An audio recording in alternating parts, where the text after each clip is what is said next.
Okay, so it's been a little while since we did our last YouTube video here, but we're going to very quickly catch up and try to make this more of a regular habit for us. We are getting a little bit better audio. I bought a kind of lavalier setup from Rode, which is great.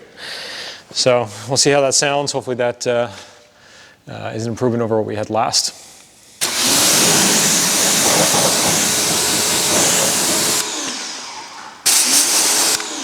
Now, the star of the show here is obviously this. This is a 1972 Porsche 911.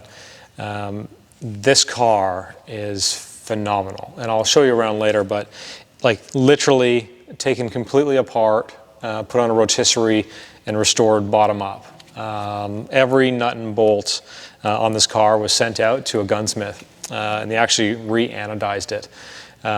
So, I mean, this is like, you know, quite a project. I think this customer's been working on it for a little over 2 years now before it was ready to kind of see us.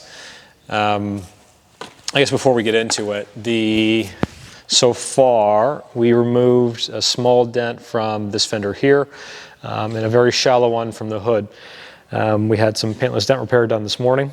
That way, you know, it's looking kind of as perfect as possible. And then from here, we're going to do I think what looks like a single step, maybe 2 stages.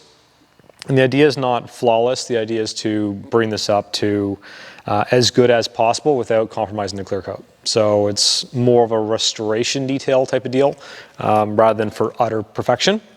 After that, we're going to put on a ceramic coating here to seal in that finish, but also to add a bit of a sacrificial barrier, you know, between the paint and, you know, any wash marring that might happen over time, that sort of thing.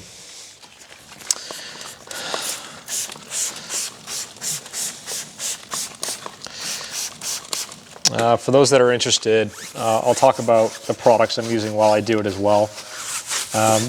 This here, because this is going to get coated, I'm using what's called Optimum Ferrex. It's a iron oxide product, so it dissolves iron particles. I'll actually use this again later to decontaminate the paint, but it works really well on wheels too. So we're going to use that for this. That way this is kind of cleaned and stripped, so that when we go to coat these wheels and seal in this original finish, it'll bond really well.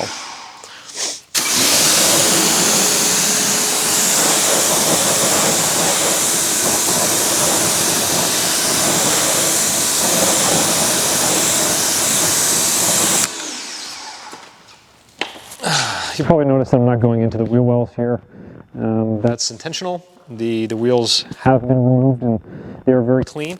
I'm just prepping the exterior because we won't be actually coating inside as either.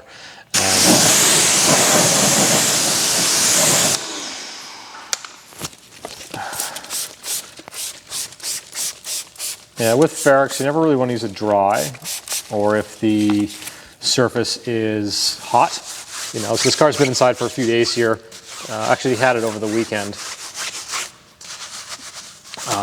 Kind of locked up in here before I was ready to get into doing this kind of work. I had to clear my schedule, that way I could share it with you guys too.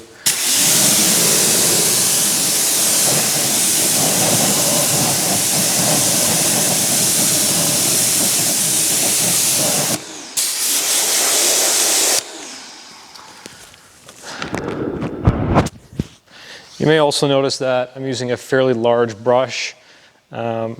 I like this brush on simple wheels like these Fuchs, just because it tends to get into everywhere, but it saves me a bit of time too. Again, these wheels are very clean, so you know, I don't think it's necessary to spend a ton of time, you know, getting out my wheel woolies and other products to go deeper, again, because they are quite clean.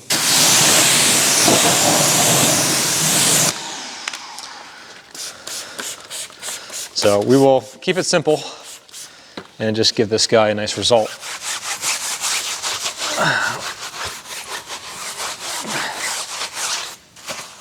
Yeah. I'm scrubbing the tires too. This product, so this Ferrex here is mainly for iron oxide, but it also works on tar, and I find it cleans the tire reasonably. I mean, there's products that clean better.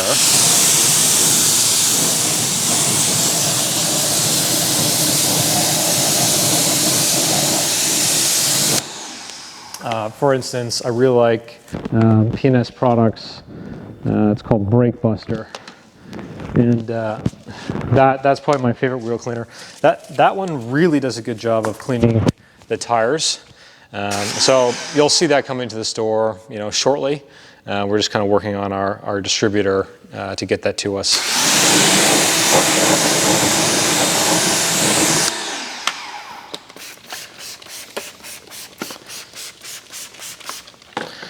If you're not already comfortable, I would get comfortable if you're going to watch this whole video. I'm going to walk you through basically all the prep here, so you can see kind of how the process works.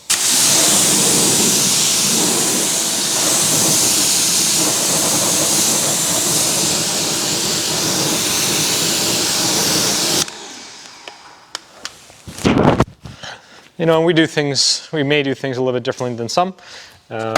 This is a professional process, so it's what we've learned that is not just safe, but highly effective and efficient.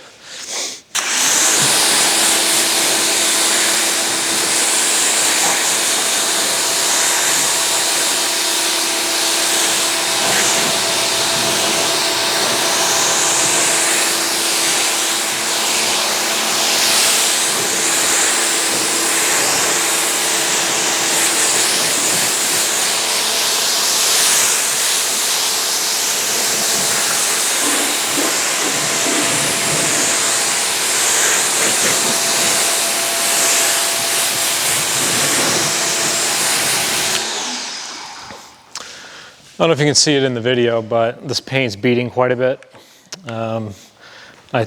He's kind of a proponent of Optimum Hyperseal.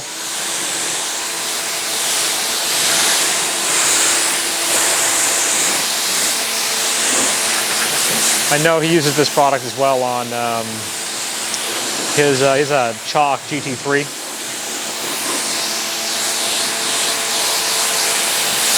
It's a really good, kind of silica sealant, but because this is here, we're gonna have to find a way, we're just gonna take some steps to strip it off the car. That way it doesn't interfere with our coating.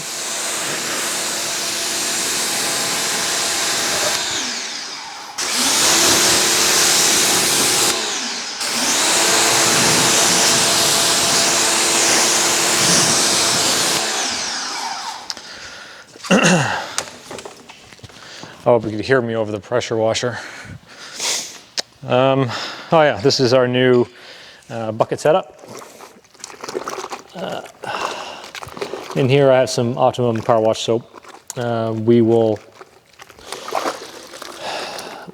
add some more soaps to the store. At the moment, if you're looking for a decent soap, we have the Optimum M-Wash. We'll also be adding some Carb Pro products as well. So those will be available soon.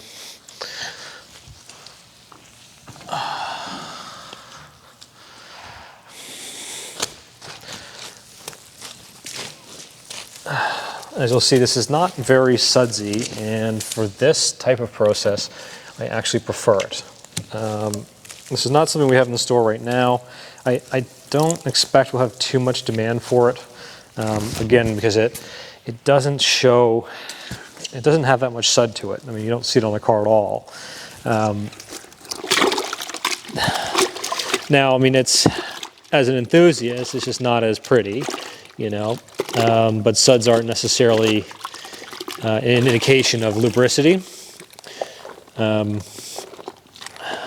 For us, especially on a prep like this, suds aren't protecting the car here. It kind of shows you where you've gone, that sort of thing, but We want something that rinses away really easily.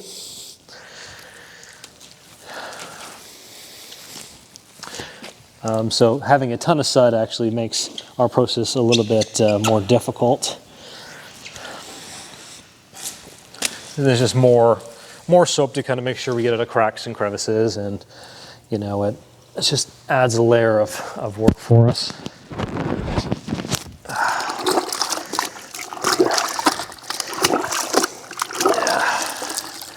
Yeah, I really like these buckets. If you've bought these, or if you're thinking about buying them, you want to make sure you really put these on. They can be hard to put on the first time, but when you got them on, you'll know. I mean, they are really on there, and they do create a watertight seal. So if you do intend to use them to, you know, take to the touchless car wash, or you know, or transport anything, you really want to make sure that lid is tight.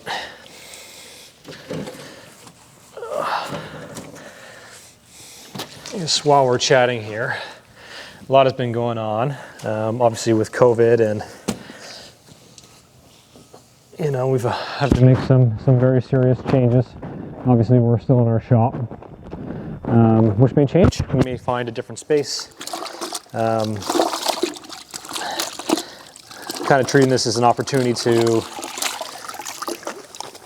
you know, kind of shake, you know, everything we've been doing for a long time, and just look at it and go, I mean, not just from an expense standpoint, but, you know, can this be done better or in a better place? You know, and just make changes for the future. So you'll know that this is kind of the first or the second of many, you know, product related videos that we'll do, or even just processes that we're going to share. Part of the methodology here, or the thinking, is that we will focus our business in two ways. So in terms of service, we will focus more on the larger preps, you know, so stuff that you may not be comfortable doing at home, or you prefer a professional to do. So our ceramic coatings and paint correction and PPF, tint, that sort of thing. That's going to be the focus from a service perspective. And then minimizing kind of your everyday kind of wash services and stuff like that. That way we are a little more efficient with our time, or just a little more deliberate with our time. And then to compensate on the other end is, you know, make a lot of video and content and bring in products that, you know, our customers and future customers can use to maintain themselves, their own cars themselves. I think, I mean, more than ever, you know, people are going to do their own detailing, and now with all this COVID going on, I mean, I think it's a great idea for guys to be doing this at home, from a mental health perspective, from a cost perspective, and just a pure enjoyment. You know, I think it makes sense. So that's the way we're going to split our business. So you'll see more videos like this, which, you know, we're just sharing the process, you know, on a job when we have time. You know, then also product specific. So you'll see, you know, we do a video specifically on a product. So coming soon, we'll have Brake Buster and Bead Maker in. These are two products from P&S. When we get those in, we'll do some product specific videos, you know, how to use it, what it looks like, how it works, you know, that sort of thing. And we'll also kind of bring you along, not just on projects, but also car cruises and stuff like that. Maybe we'll do some builds too. So maybe we'll, you know, do some, you know, modification to our M5, or we'll bring in another car and bring it along in the process of building it out and making it great, you know, that sort of thing.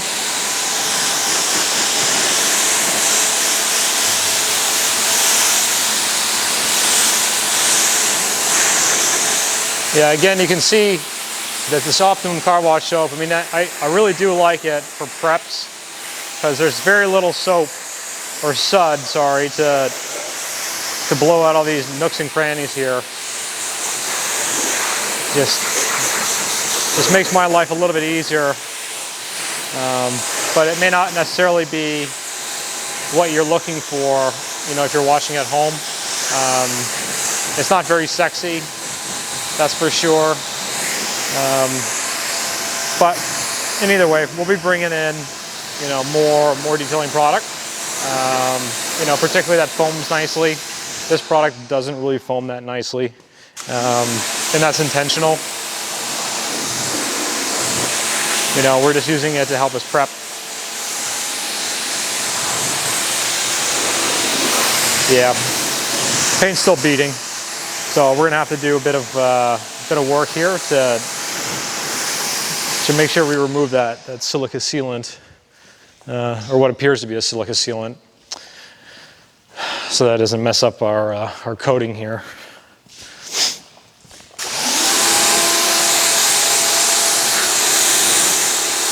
God, I love this car.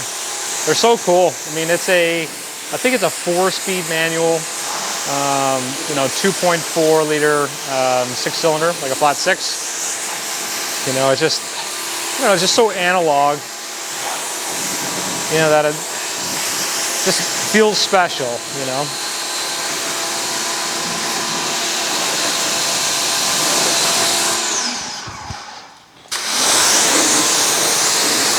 Just a good reminder of why, you know, you don't need to be going 100 miles an hour, you know, to enjoy your car, you know, or to have a car that really is fun to drive and the experience is good.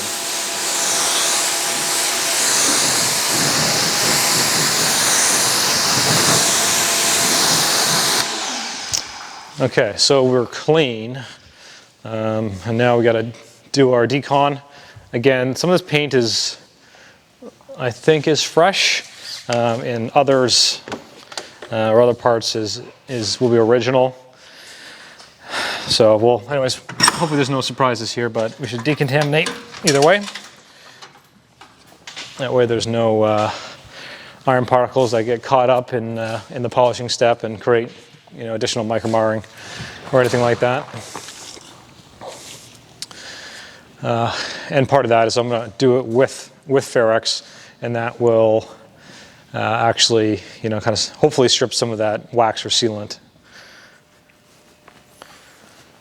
Well, I hope that audio wasn't totally butchered for you guys. I realized partway through the mic kept flipping on my shirt here, so, you know, hopefully that's not totally inaudible. Anyways, we'll slowly figure this one out. We're using a Optimum clay towel. Again, you'll see a theme here. I like Optimum products.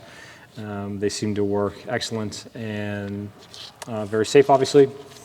This is their latest clay towel. It's softer than the original.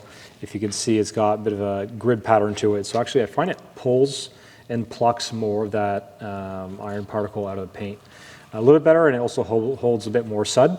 And in this case, it holds a little more Ferrex, so it's got a little more lubricity, you know, as we clay the paint here. I like to warm it up. So this has got kind of, you know, warm water in here. I find it helps to loosen up the material. And obviously you can see this getting kind of sudsy here. We want this to be as lubricated as possible. And so anyways, at the end of the wash period, this is going to get contaminated with Ferrex, so you'll have to clean this out later. But it's just something that I like to do, maybe force of habit. But you won't see me dunking back in here during the detail. So once this is done, I'm going to go rinse it off, and I'm going to set it to the side. That way there's not too much of the Ferrex product in here, you know, so I'm not too worried about, you know, having to clean out this mitt, you know, or getting rid of all that, that chemical. Anyways, again, so I like to use my my clay towel kind of folded in half.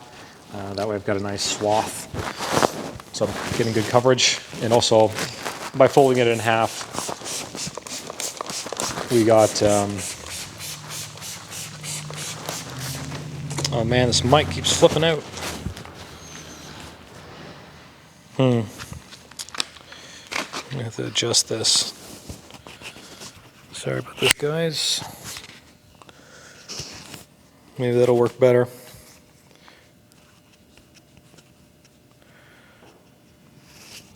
I don't know. shoot.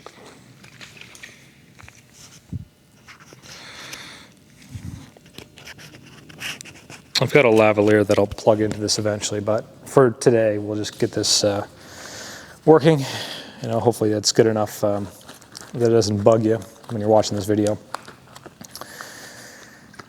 So, I mean, Ferrex is safe on all the trim and glass and you know, seals and stuff like that. Again, the trick here is, you know, making sure your paint isn't hot. You know, you don't want to be doing this in the sun either.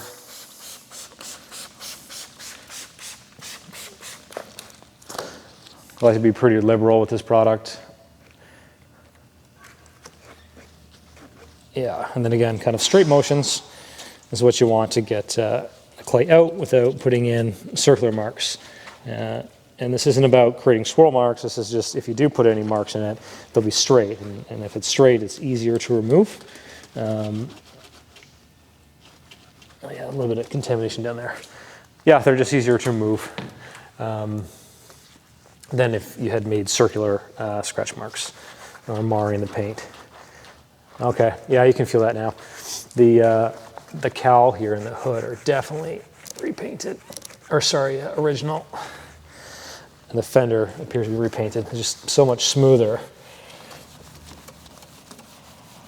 Yeah, I don't know if you can hear that, but that is definitely making a difference. Oh yeah.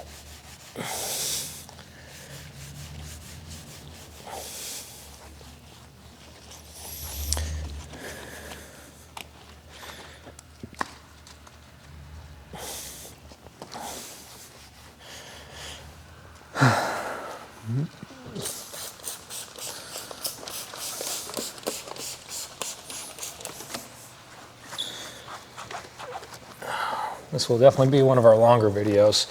I won't bore you with all the steps, but I'm going to get you from kind of wash through the decontamination process, which we're doing now, and then we'll look at polishing kind of briefly, but it might be a separate episode where we talk more about polishing or paint correction.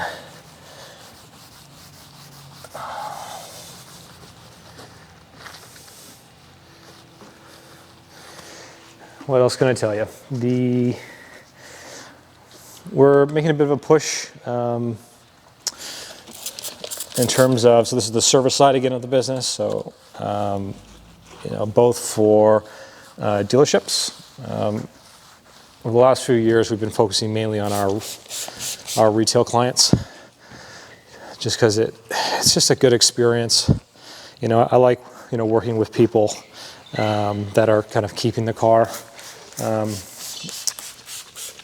don't know, I've had good and bad experiences with dealerships. But we're gonna reopen that discussion. So we're gonna look at not doing kind of the new and used car prep services that we used to do. We used to do about 200 cars a month for various auto groups. And that was, I mean, it was okay. You know, it was very hard work and, you know, kind of kicked our butts, but we learned very quickly, you know, what you could and could not do with a car. And, you know, a lot of the processes we have today, we still, you know, we got from that experience of, you know, doing volume detailing. So the challenge there is finding, well, how do I make this car look as good as I can, you know, within a reasonable amount of time, you know, and therefore be profitable. In that dealership world, there's, you know, price is king, you know, a lot of those places. There's obviously opportunities where, you know, we did some detailing for their retail client directly. So, you know, they would sell a, you know, a multi-stage paint correction, and, you know, they would call us in and we'd perform that work. But that experience gave us a lot of knowledge on how to be efficient with our process. You know, like as for instance, you can see I'm claying with Ferrex, and that's doing two things. You know, one is providing me some lubrication between my clay mitt and the paint, but also by doing it at the same time rather than separately, we're actually working that Ferrex into the pore. So, while you're cleaning away let's call it the upper crust on the paint here with the clay bar, or the clay towel in this case, you're basically cleaning up the pores and allowing the Ferrex to get down deeper into the pore of the paint than you would be able to without combining it.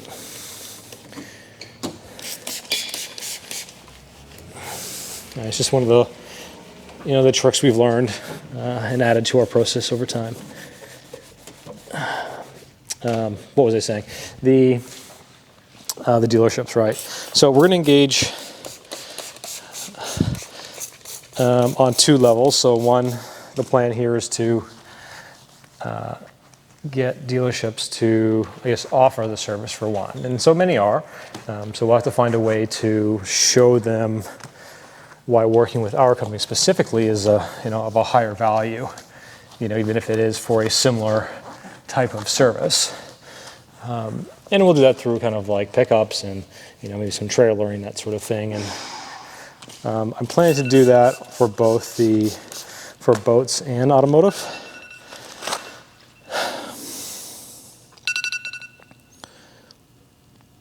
Hey, buddy. I have a quick question for you. What's up? It's getting really hot out. Can you ask them if we can start at like 7:30 tomorrow at the townhouses? I think it's fine. Just do it. You're sure? 100%. Okay, you say so. I trust you. Yeah, I mean, I really don't care what they think about if it's too early. They can fuck off. Yeah, dude. Listen, we called it quits for today. Like, we can't fucking work, dude. This is nuts. Yeah, it's hot, eh? It's like, what, 30 and then... It's like 42, I think, with the humidity. No way. It's retarded. It says 31 on my dash, but it's not 31. Yeah, it's definitely hotter, yeah. This is nuts. Okay, yeah, don't worry about it, buddy.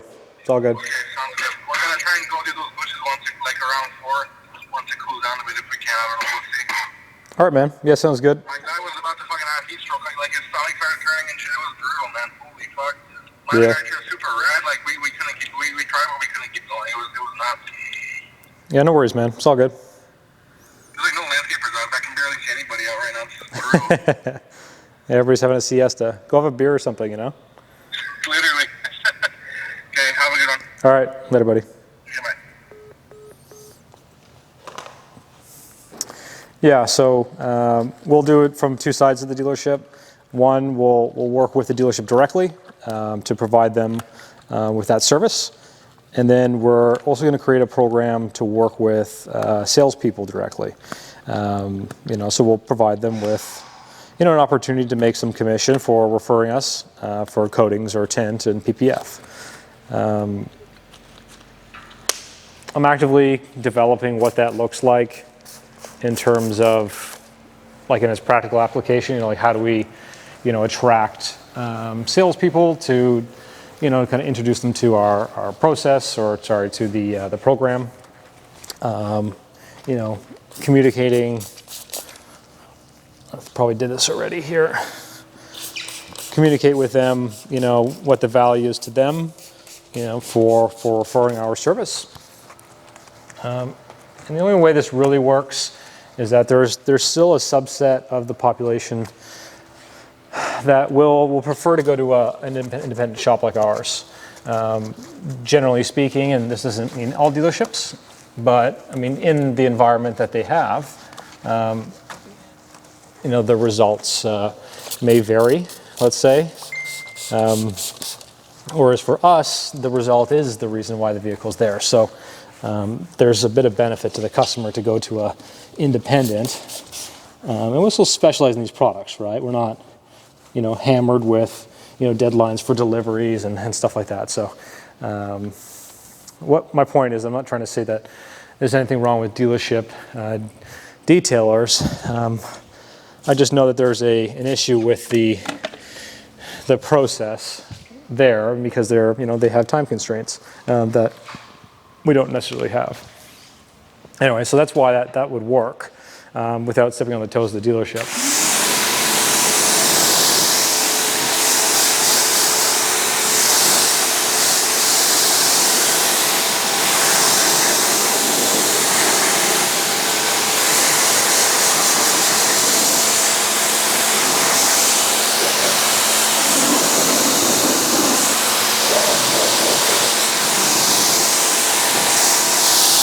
Yeah, ferrix takes a little longer to get rinsed off the car. Tends to leave a little bit of a film.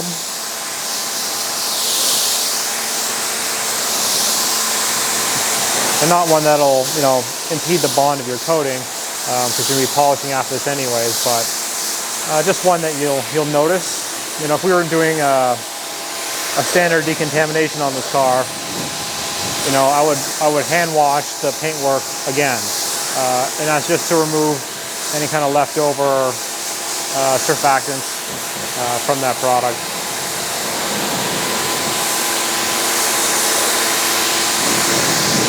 And that's just so you get a good bond with the wax or sealant or whatever you're using.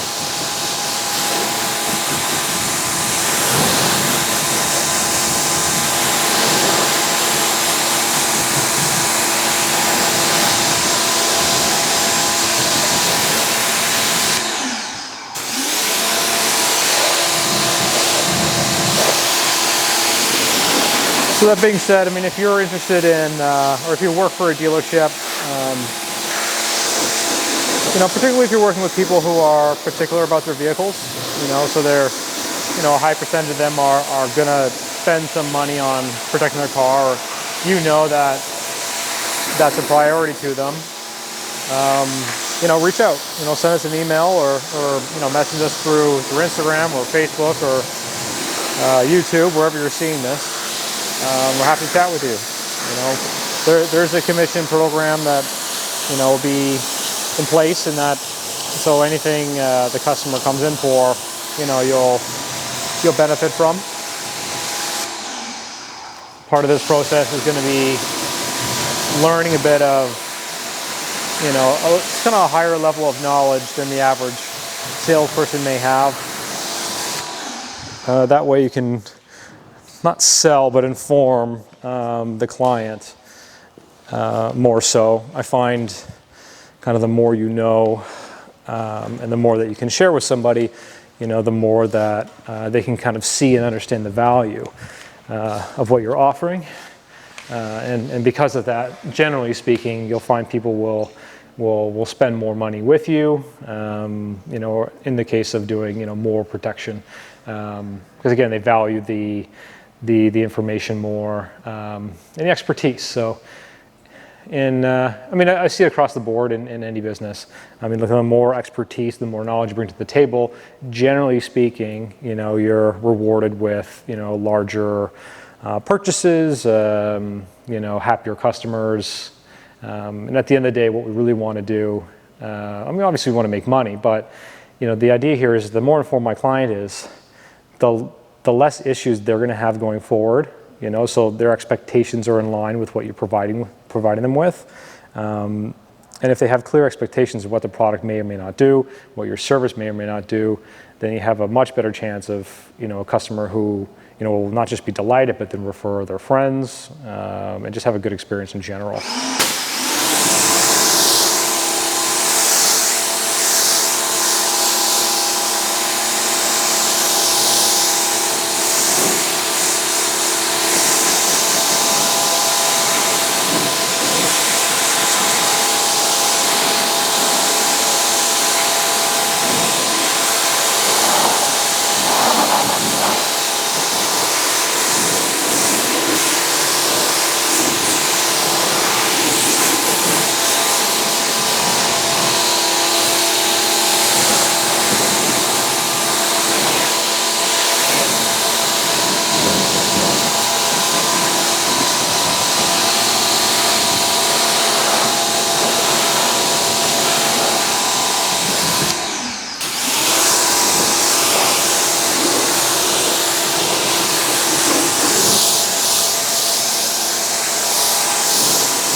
Okay, So I don't know if you can see that. The paint is much more flat, or sorry, the water beading characteristic is mostly gone.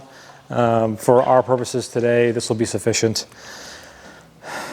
We don't necessarily need to kill 100% of the beading effect, in this process, because we'll be polishing next. And again, because we're polishing, it's going to remove, let's say, the last 10% of what's still there. So I'm not too concerned. But as you can see, it's, 90% or better of the beading is gone. So that's a good evidence that we've done a good job removing whatever wax or sealant that was on there. Our next step here, this will be a little bit loud, but this is a big boy blower. This is the large one. It's they're 2 horsepower or 5 horsepower blowers in this thing. I like this better than compressed air because it's gonna give us, you really need volume of air to blast all the water out and dry the car rather than high pressure air. So we moved away from your traditional compressed air system to this guy. And it seems to do well for us. It gives us a cleaner result and leaves less water in the car. So when we go to touch it up with the towel, it's, we're not having to using multiple towels.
So we don't carry these in the store as of yet.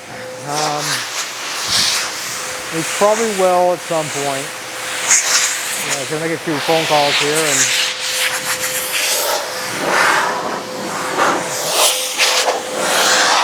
see if we can get a good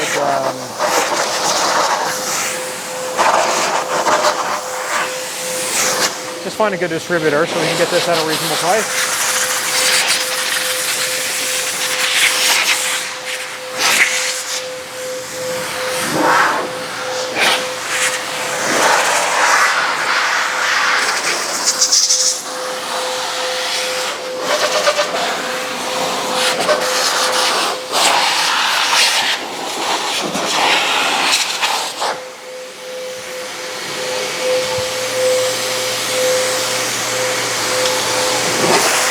The hose on this isn't my favorite to drag around, but I do like that it cleanly mounts to the wall and kind of tucks away.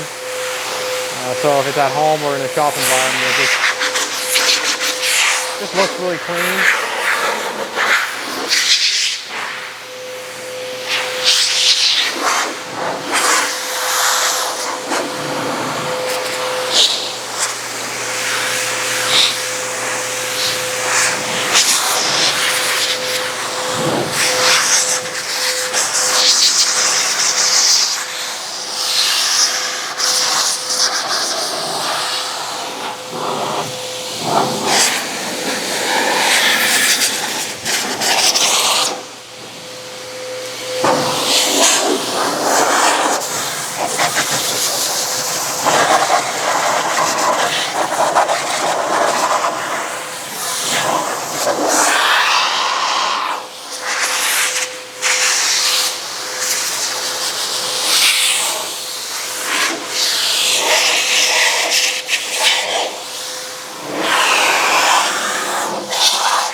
Okay, so let's grab one more thing here, is our drying towel.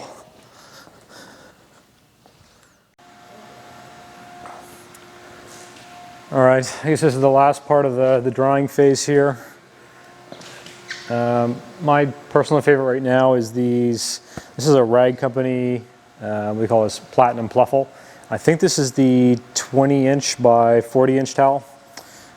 I just really like these. They got a nice band on the outside, and they do two things. So the pluffle, or the plush part, is these little fibers, and they just, you know, they really give you a good, just give you some good material to pull any kind of.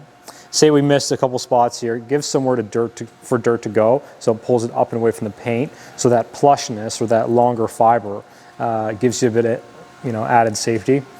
The waffle in Pluffle is the waffle pattern. I don't know if you can see that or not, but that helps it actually absorb. So the idea being, get the best of both worlds. One is that it's really safe, and, you know, kind of gives you some safety if there's, you know, any kind of particles you may have missed or that may have landed on the car since you started the wash. And then the waffle pattern inside, it actually helps hold and suck up, you know, quite a bit of the moisture. So that's, I mean, part of the reason why I like them. They are, you know, a reasonable price. We carry these in the store as well. Again, part of the theme when we started selling products was to offer what we liked. And that's why you'll see right now in the store there's a lot of Optimum and Opticoat products. I mean, a few years ago, I mean, actually I started about 8 years ago, and you know, we started with no rinse. So, you know, we were an early adopter with the no rinse product. We had great success with it. And so we kind of experimented deeper into their line. We also offer their ceramic coating, so that's the Opticoat line of ceramic coatings. And so in the last 6 years, I mean, it's done really well for us. Our customers seem to be consistently very happy with the results that we get with that product in terms of durability and in the look. There are some glossier coatings on the market. I know we just added Ceramic Pro. That is a SiO2 or TiO2 based coating, and what seems to be the biggest difference between that chemistry, so the silicon dioxide chemistry versus the silicon carbide chemistry that Opticoat is mainly in the look and beading performance. You know, Opticoat, I just always felt like it's a more of a educated choice. So, you know, if you know that, so beading isn't necessarily a indication of, you know, something that you, I mean, beading looks great, don't get me wrong. I love when my car beads. It's a good indicator that the product is working. But really what you want the car to do is sheet water. And that helps avoid water spots. And that's more of what Opticoat coatings do. That chemistry too is not as glossy. It doesn't look quite as good as like a Ceramic Pro or you know, C-Quartz or, you know, even Modesta. Modesta I think looks great. We're looking at their coating too, but for the time being we're going to stick with the two that we have now. We also like their polishes. Optimum's polishes are designed to be sprayed. So in the shop setting, one, it's very neat. So, you know, they don't really dust. And then I guess in terms of consistency, so when I teach my guys that, you know, it's one spray per panel. You know, my spray is the same as Brandon's spray, and the same as Robert's spray. You know, so you get a lot of consistency that way, so that the results that we get from installer to installer, you know, it would be, you know, okay, four dots of the correction cream.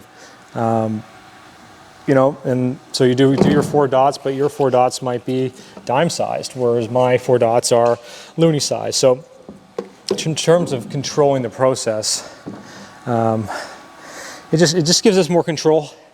I think for the average guy who's going to do it at home, it actually saves a bit of mess. And they don't leave much behind in terms of oils. So if you're going to do your own coating installation, then it's a good option for that too. But it doesn't hide anything. So, you know, that might be a drawback for you. I know some of the Sonax products do have some fillers, and that'll help you get, you know, I mean, makes it a little easier to get that swirl-free finish.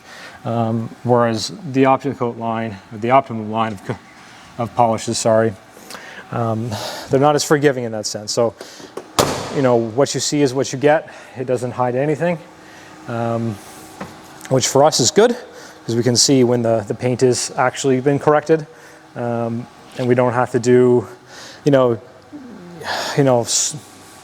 what am I trying to say here? Like a Dawn type wash or a Decon type wash, you know, after we do our compounding to remove any oils. We just don't have that issue, you know, because the polish is so clean. If you kind of know what I'm getting at here. So it's not for everybody, but in our professional environment, I really do like it. It's pretty ideal. Okay, I think I got to hit this, hit that engine, dry it off again.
All right, so I guess we're done our decon.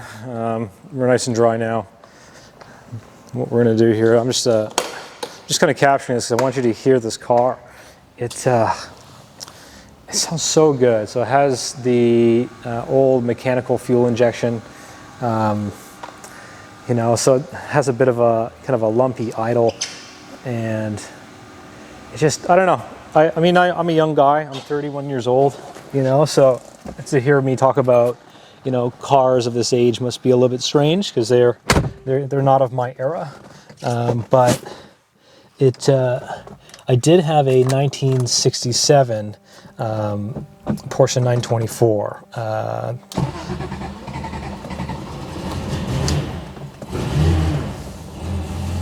And it was my first car actually. So it was in championship yellow, which is an incredibly obnoxious yellow. And you can imagine, I got pulled over a few times. You know, young guy in a bright yellow sports car. But it also had this same mechanical fuel injection. And the way that it kind of starts and runs and smells is kind of very reminiscent of that. I don't know, I just fond memories of it. Yeah, this thing's not really warm yet. Okay, let's see if we can get it in gear.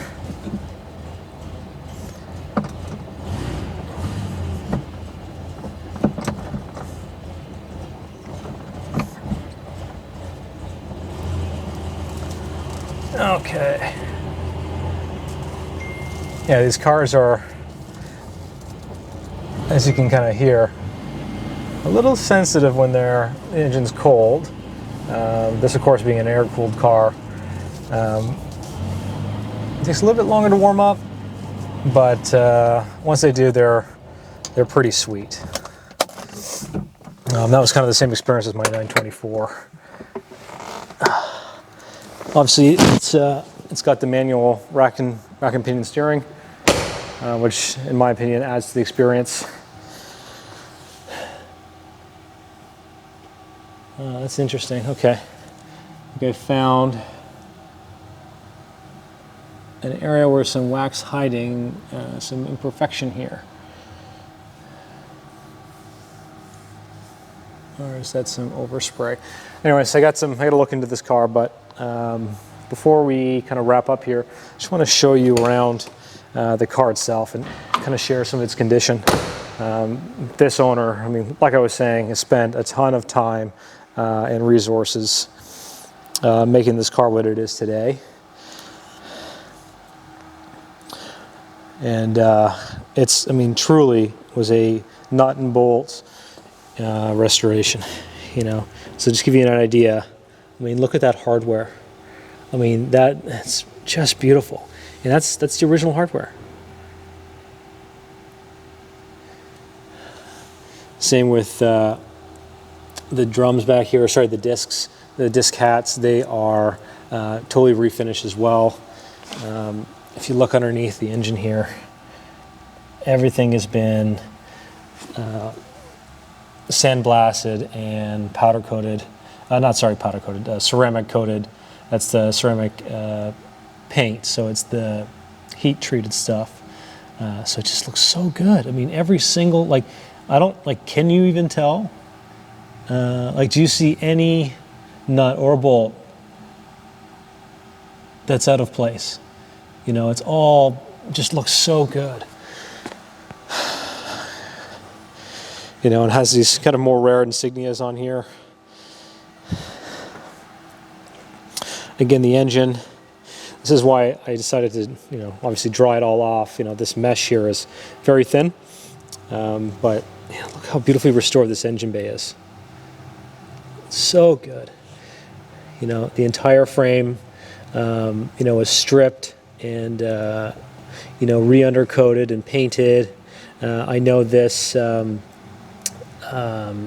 can't remember what they call this here, but it pulls the air in to cool the engine, and this has been refinished again in that same ceramic paint coating.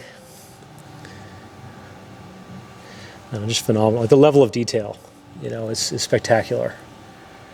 You know, so the idea being here is that it's as period correct as possible, while being, you know, fun and usable. You may not have noticed, but the car has actually been lowered, which would be hard to tell if you don't know the car. This is, believe it or not, this is the original dash. So this car, as I understand, lived in a garage. It sat in a garage for about 30 years. So, you know, you just, like, normally any car like this, particularly the Porsche, this dash is totally cracked and destroyed. And it's, you know, it's gray and it's wavy, it looks terrible. But those are all original. The steering wheel, I believe that's a Momo wheel. So he did that. I mean, it's a nice touch, I think. It, to me, still looks period correct. Adds a more sporting feel to the car. Doors themselves, same deal. So all this was removed. What is it? The vapor barrier inside was all replaced. So there's no issues there. Look at that, even the seat hardware, all that is brand new, or the original that's been cleaned and re-anodized. So I think you get the picture here. This is a very special car, you know, very well restored. And, you know, we're going to do our part to make sure our work is up to that same standard.